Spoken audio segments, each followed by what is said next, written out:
Good morning dear friends, आप सभी का सुबह की चाय के साथ an important current affair session में स्वागत है।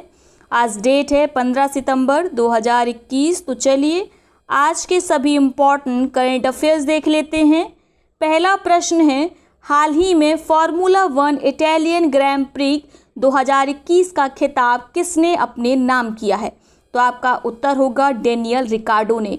हाल ही में डेनियल रिकार्डो ने फार्मूला 1 इटालियन ग्रैंड प्रिक्स 2021 का खिताब अपने नाम किया है।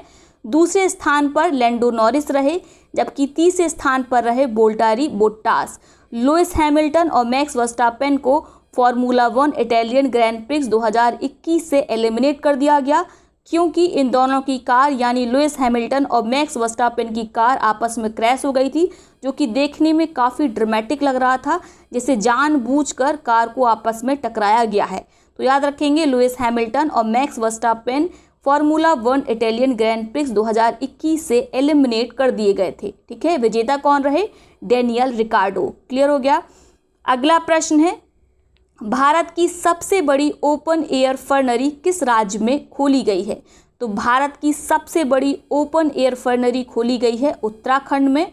ठीक है, ये देश की सबसे बड़ी ओपन एयर फर्नरी है। यहाँ पर फर्न नामक पौधे की कई प्रजातियों को संरक्षित किया गया है। फर्न आप जानते हैं, यह नॉन फ्लावरिंग वेस्कुलर प्लांट होता है। ठीक है, आगे इस संबंध में और चर्चा करते हैं। तो जैसा आपको बताया, इसे कहाँ पर खोला गया है? उत्तराखंड के रानी खेत में, और ये देश की सबसे बड़ी ओपन एयर फर्नरी है। फर्नरी बड़ी संख्या में फर्न प्रजातियों का घर है, जिसमें कुछ राज्य की स्थानिक प्रजातियां हैं, कुछ औषधीय महत्व वाली प्रजातियां हैं, जबकि कुछ ऐसी प्रजातियां हैं जिन्हें संरक्षित करने की आवश्यकता है, यानी खतरे वाली प्रजातियां हैं। तो उन सबको यहाँ पर संरक्षित किया गया है।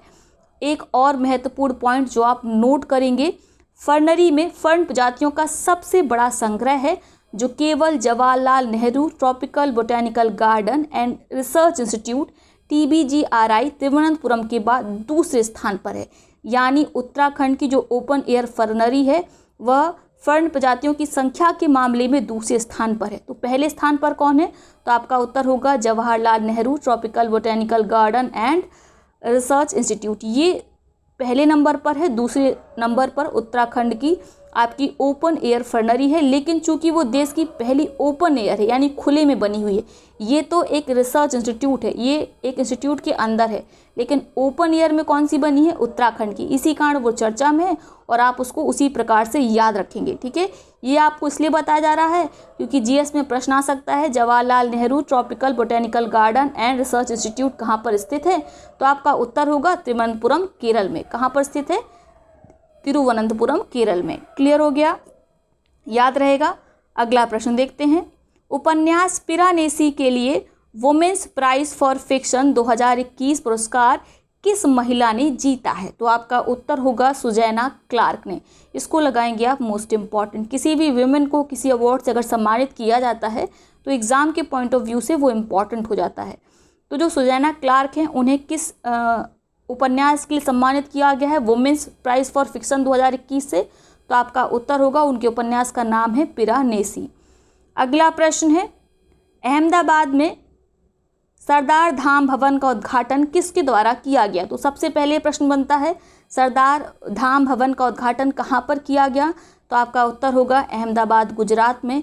किसके द्वारा किया गया? तो भारत के प्रधानमंत्री नरेंद्र मोदी के द्वारा गुजरात के अहमदाबाद में सरदार धाम भवन का उद्घाटन किया गया। इसका मुख्य उद्देश्य गुजरात के जो युवा हैं, चाहे वो महिला हो चाहे पुरुष, उन सबको कौशल विकास के लिए प्रशिक्षित करना। ठीक है, उनके अंदर कौशल का उन्नयन करना इसका लक्ष्य है, यानी यहाँ पर ट्रेनिंग दी जाएगी। क्लियर हो गया। अगला प्रश्न है, याहू के CEO के रूप में किसे नियुक्त किया गया है? तो याहू के CEO बन गए हैं टिंडर के जो वर्तमान में CEO हैं। कौन है टिंडर के CEO? आप जानते हैं, जिम लॉन्जैन हैं, और जिम लॉन्जॉन टिंडर के CEO हैं और बन गए हैं ये याहू के CEO। टिंडर आप जानते हैं एक डेटिंग ऐप है। और बात करें याहू की, तो इसकी स्थापना वर्ष 2001 में की गई थी, और लेकिन वर्तमान में गूगल और फेसबुक के साथ ये प्रतिस्पर्धा में काफ़ी पिछड़ गया और अब ये अपने अस्तित्व के लिए लड़ रहा है। तो याद रखेंगे, याहू के CEO बन गए हैं जिम लॉन्जॉन। अगला प्रश्न है, भारतीय राष्ट्रीय अंतरिक्ष संवर्धन प्राधिकरण केंद्र इनस्पेस के अध्यक्ष के रूप में किसे नियुक्त किया गया है? तो इनस्पेस के नए अध्यक्ष बन गए हैं पवन कुमार गोयनका। इनस्पेस मतलब भारतीय राष्ट्रीय अंतरिक्ष संवर्धन प्राधिकरण केंद्र, इसी के अध्यक्ष बने हैं पवन कुमार गोयनका। तो इसको भी आप इम्पोर्टेंट लगाएंगे। अब बात करते हैं भारतीय राष्ट्रीय अंतरिक्ष संवर्धन प्राधिकरण केंद्र की। तो यह अंतरिक्ष विभाग के अंतर्गत एक स्वतंत्र केंद्रीय एजेंसी है, ठीक है, जो कि इसरो के साथ काम करती है। इसरो जिस प्रकार से रिसर्च करता है, स्पेस रिसर्च करता है, ठीक है, लॉन्चिंग प्रोग्राम करता है, तो उन इसरो के साथ इन सभी प्रोग्राम में एक नियामक बॉडी की तरह, रेगुलेटरी बॉडी की तरह इनस्पेस भी काम करता है, ठीक है, याद रहेगा। इसके साथ नोट कर सकते हैं, पवन कुमार गोयनका जैसे ही इसके अध्यक्ष बने, उन्होंने घोषणा की कि ग्लोबल स्पेस इकोनॉमी में भारत की जो हिस्सेदारी है वो 2% से भी कम है और इसे हम बढ़ाकर 10% तक ले जाएंगे। तो कितने परसेंट का लक्ष्य निर्धारित किया है ग्लोबल स्पेस इकोनॉमी में भारत की हिस्सेदारी का? तो आपका उत्तर होगा 10% की हिस्सेदारी का लक्ष्य निर्धारित किया गया है। अगला प्रश्न है, भारत और किस देश के बीच अपनी पहली 2+2 मंत्रिस्तरीय वार्ता नई दिल्ली में हैदराबाद हाउस में की गई?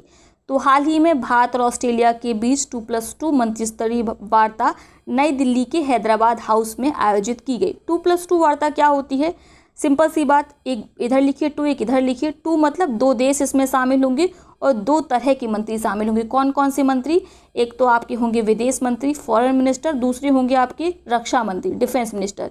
यानी 2 देशों के 2 मंत्री, विदेश मंत्री और कौन से, रक्षा मंत्री आपस में मीटिंग करते हैं, वही 2+2 वार्ता होती है, मंत्रिस्तरीय वार्ता होती है, ठीक है। तो बात करें भारत से कौन कौन शामिल थे, ऑस्ट्रेलिया से कौन कौन शामिल थे इस मंत्रिस्तरीय वार्ता में? तो 2+2 वार्ता में भारतीय प्रतिनिधि मंडल का जो नेतृत्व कर रहे थे विदेश मंत्री एस जयशंकर कर रहे थे, रक्षा मंत्री राजनाथ सिंह इसमें शामिल थे और ऑस्ट्रेलियाई समकक्ष मंत्री कौन थे? तो जो विदेश मंत्री थे ये थे मारिसे पायने और रक्षा मंत्री थे पीटर डट्टन, ठीक है। तो यानी इन दो मंत्रियों और इन 2 मंत्रियों के बीच जो वार्ता हुई वह 2+2 वार्ता है और किस देशों के बीच हुई है? भारत और ऑस्ट्रेलिया के बीच। क्लियर हो गया।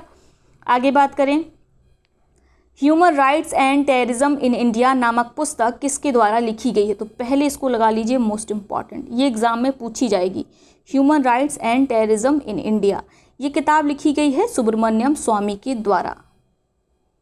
अगला प्रश्न है, बीसीसीआई ने T20 वर्ल्ड कप के लिए भारतीय पुरुष क्रिकेट टीम का मेंटर किसे नियुक्त किया है? तो मेंटर किसे नियुक्त किया गया है?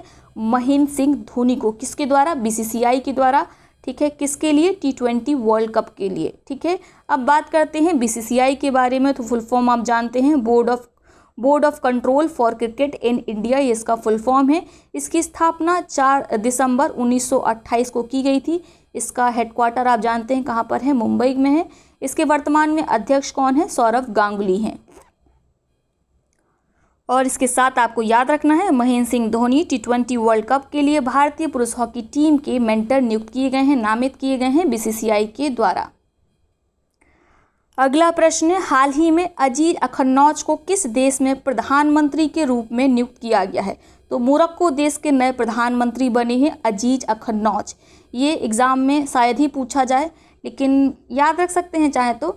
ये याद रखेंगे कि मोरक्को की राजधानी रबात है और मोरक्को की जो सबसे प्रसिद्ध आर्थिक केंद्र है जो कि एग्ज़ाम में पूछा जाता है वो क्या है? वो है कसाब्लांका। कई बार पूछा गया है कसाब्लांका आर्थिक केंद्र किस देश में स्थित है? तो आपका उत्तर होगा मोरक्को में, जिसके नए प्रधानमंत्री वर्तमान में बने हैं अजीज अखन्नौज। अगला प्रश्न है, भारत और किस देश के साथ मिलकर संयुक्त रूप से एजेंडा 2030 पार्टनरशिप का climate action and finance mobilisation dialogue launch किया गया है? तो ये भी आप इम्पोर्टेंट लगाएंगे। भारत के पर्यावरण मंत्री और अमेरिका के पर्यावरण मंत्री ने इस पार्टनरशिप को हाल ही में लॉन्च किया है, जिसका नाम है agenda 2030 partnership climate action and finance mobilisation dialogue. तो आपका उत्तर होगा अमेरिका, ठीक है। वर्तमान में अमेरिका के पर्यावरण मंत्री भारत के दौरे पर भी हैं। 13 या 14 सितंबर को वो रुके हुए थे, ठीक है, याद रखेंगे। आगे बात करते हैं, नागरिक उड्डयन मंत्री ज्योतिरादित्य सिंधिया ने किस राज्य में मेडिसिन फ्रॉम द स्काई परियोजना को शुरू किया है? तो आप जानते हैं हमारा ज्योतिरादित्य सिंधिया क्या है, नागरिक उड्डयन मंत्री हैं। इन्होंने तेलंगाना में मेडिसिन फ्रॉम द स्काई परियोजना का शुभारंभ किया है।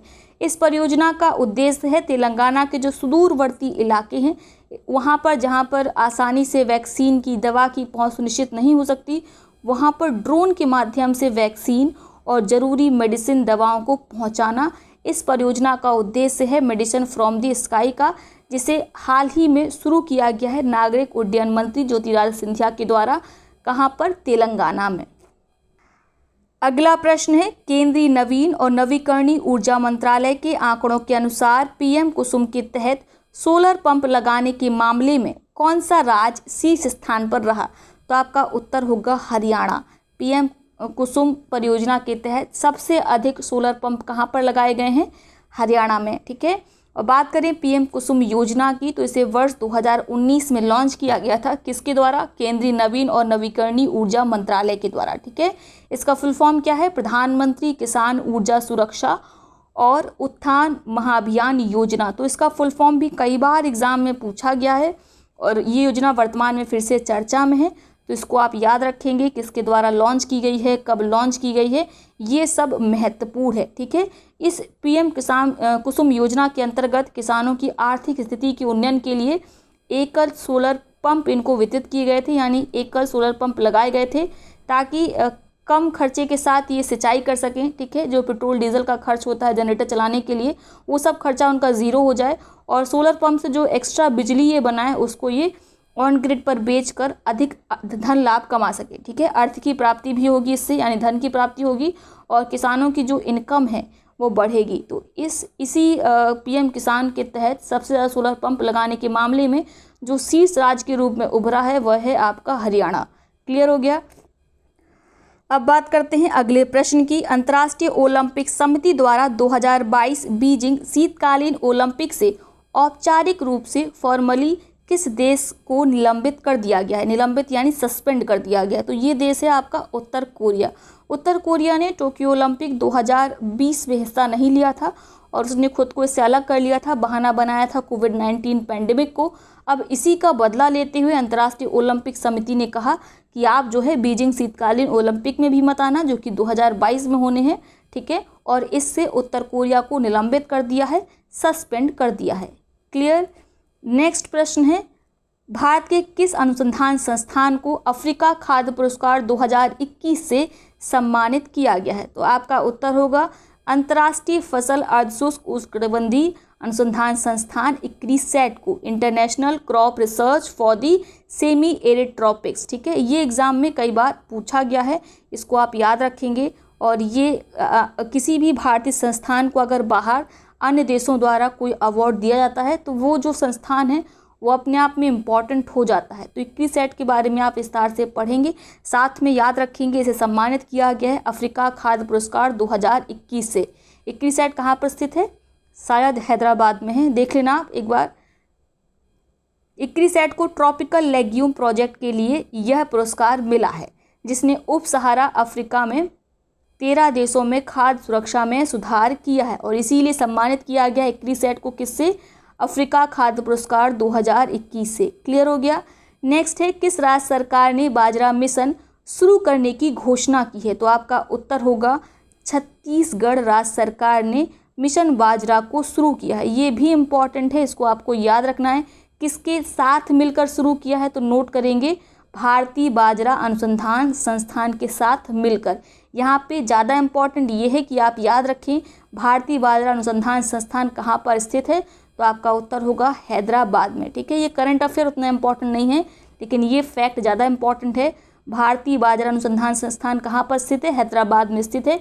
और इसी के साथ मिलकर छत्तीसगढ़ राज्य सरकार ने बाजरा मिशन को शुरू किया है। कितने जिलों में? 14 जिलों में। क्लियर।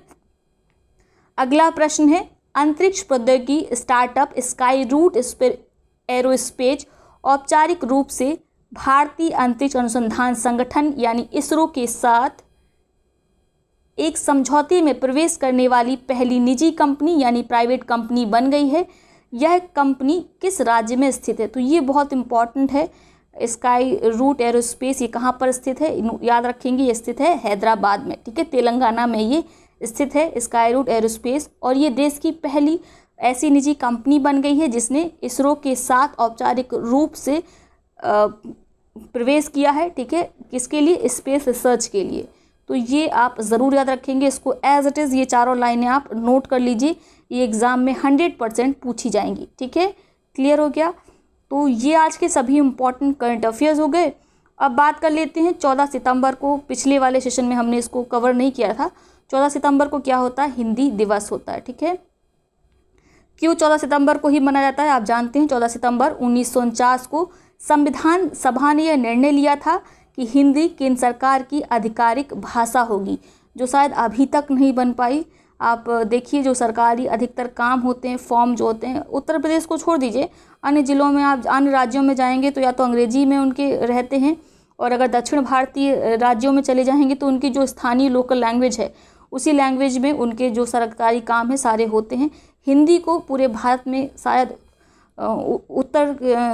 उत्तर के जो राज्य हैं उनमें छोड़ दिया है, तो कहीं पर भी महत्व नहीं दिया गया है, और जो उत्तरी राज्य हैं उनमें भी हिंदी का महत्व कम हो गया है। और जो तथाकथित सभ्य समाज है उनके बीच में अगर आप हिंदी बोल देंगे, ठीक है, तो पहली बात तो उनको लगेगा कि आप अनपढ़ हैं, दूसरा लगेगा उनको कि आप असभ्य समाज से आए हैं, आप पढ़े लिखे नहीं हैं, और पूरा आपका जितना भी शिक्षा का स्तर है पूरा जांच लिया जाएगा अगर आपने अपनी हिंदी बोल दी। तो ये हिंदी का सम्मान है। और क्या मतलब बनता है हिंदी दिवस को मनाने का, जब हम खुद अपने बच्चों को शिक्षा नहीं देना चाहते हिंदी की, ना चाहते हैं बोलना। जो लोग बोल नहीं पाते हैं अंग्रेजी उनकी बात छोड़िए, लेकिन अगर आपको थोड़ी सी भी इंग्लिश आती है तो आप कोशिश करते हैं कि आप हिंदी ना बोलें, ठीक है, और आपको लगता है कि अंग्रेजी बोलने से आप में स्टाइल आ जाता है। फिलहाल याद रखेंगे 14 सितंबर को हिंदी दिवस होता है। तो ये आज के सभी इंपॉर्टेंट करंट अफेयर्स हो गए। अब हम देखेंगे उन प्रश्नों को जिनका जवाब आपको कमेंट बॉक्स में देना है। दोनों ही प्रश्नों का जवाब एक ही कमेंट में लिखेंगे, जिसका जवाब सबसे पहले सही सटीक आएगा उसके कमेंट को पिन किया जाएगा, साथ में उसका नाम अगले वीडियो में लिया जाएगा। पहला प्रश्न क्या है, वैश्विक शिक्षक पुरस्कार 2021 की 50 शिक्षकों की लिस्ट में किस या किन भारतीयों को जगह दी गई है। आपके विकल्प हैं सत्यम मिश्रा जी, मेघना मुसनुरी जी, दोनों या इनमें से कोई नहीं। दूसरा प्रश्न है, हवा से कार्बन डाइऑक्साइड लेने वाला दुनिया का सबसे बड़ा प्लांट किस देश में शुरू किया गया है। तो आपके विकल्प हैं आइसलैंड, न्यूजीलैंड, इंग्लैंड, नीदरलैंड। तो आप इन दोनों प्रश्नों का उत्तर कमेंट बॉक्स में करेंगे। अब देख लेते हैं उन पिछले प्रश्नों को जिनका सबसे पहले सही सटीक जवाब दिया गया दीपक सिंह जी के द्वारा। दीपक सिंह जी की कमेंट को ऑलरेडी पिन किया जा चुका है। पहला प्रश्न क्या था, पहला प्रश्न था हाल ही में किस मंत्री को G20 के लिए भारत का शेरपा नियुक्त किया गया है। तो इसका उत्तर था पीयूष गोयल। ये बने हैं G20 के लिए भारत के शेरपा, ठीक है। इस प्रश्न के संबंध में अगर आपको ज़्यादा जानकारी चाहिए तो आप पिछला वाला सेशन देखेंगे। दूसरा प्रश्न था 24 टेस्ट मैचों में 100 विकेट लेने का नया रिकॉर्ड बनाने वाले पहले भारतीय बॉलर कौन बन गए हैं। तो इनका नाम है जसप्रीत बुमराह, जो कि पहले भारतीय बॉलर बन गए हैं जिन्होंने 24 टेस्ट मैचों में 100 विकेट लिए हैं, ठीक है, और अपने आप में एक रिकॉर्ड है। याद रखेंगे जसप्रीत बुमराह का नाम। तो ये आज का सेशन है। अगर आपको वीडियो अच्छा लगा तो वीडियो को लाइक करें, अपने मित्रों से पार्टियों के साथ इसे शेयर अवश्य करें। तो चलिए कल मिलेंगे नए सेशन में, तब तक के लिए बहुत बहुत धन्यवाद।